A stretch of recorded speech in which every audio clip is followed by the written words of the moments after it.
আজকে রান্না করব সজনের ডাঁটা আলু পোস্ত। প্রথমে দুটি রান্না করব আমি পরপর। 4 টেবিল চামচ মতো নিয়ে নিলাম সর্ষের তেল, 4 চামচ পোস্ত বাটা করে নেব। আলুটা প্রথমে ভেজে নেব। 5 থেকে 7 মিনিট মতো আলু ভাজা হয়ে গেলে সজনের ডাঁটাটাও ভেজে নেব।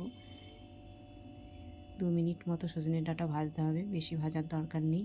এরপরে দিয়ে দেবো স্বাদ মতো নুন আর একটুখানি হলুদ।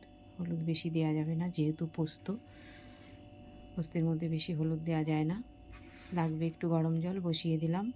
এবার পোস্ত বাটাটাও দিয়ে দেবো, দিয়ে একদম শুকনো করে ভেজে নেব।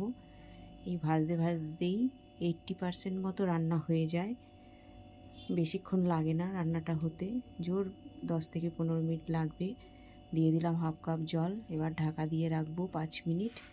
5 মিনিট পরে ঢাকনা তুলে নেড়ে চেড়ে নামিয়ে ফেললেই রেডি হয়ে যাবে সজনের ডাঁটা আলু পোস্ত। সজনের ডাঁটা বলতে যেগুলো একদম কচি পাওয়া যায় প্রথমে, ঠিক সেগুলোই। আর এগুলো যতদিন পাওয়া যাবে আমাদের বাড়িতে ততদিনই রান্না হয়।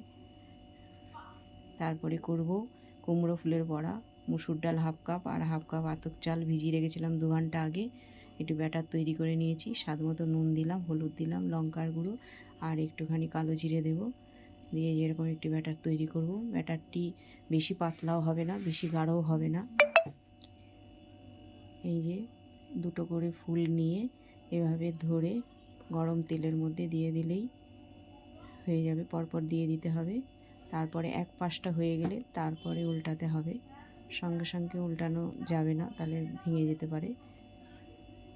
যেভাবে সাবধানে উল্টে দিলেই হয়ে যাবে। একটু ব্রাউন করে ভেজে তুললেই মোটামুটি রেডি হয়ে যায়। এগুলোই আমাদের সানডে স্পেশাল রান্না। অন্য দিন এই রান্নাগুলো হয় না, সময় থাকে না, তাই আমরা সানডের দিনই এই স্পেশাল রান্নাগুলো করি।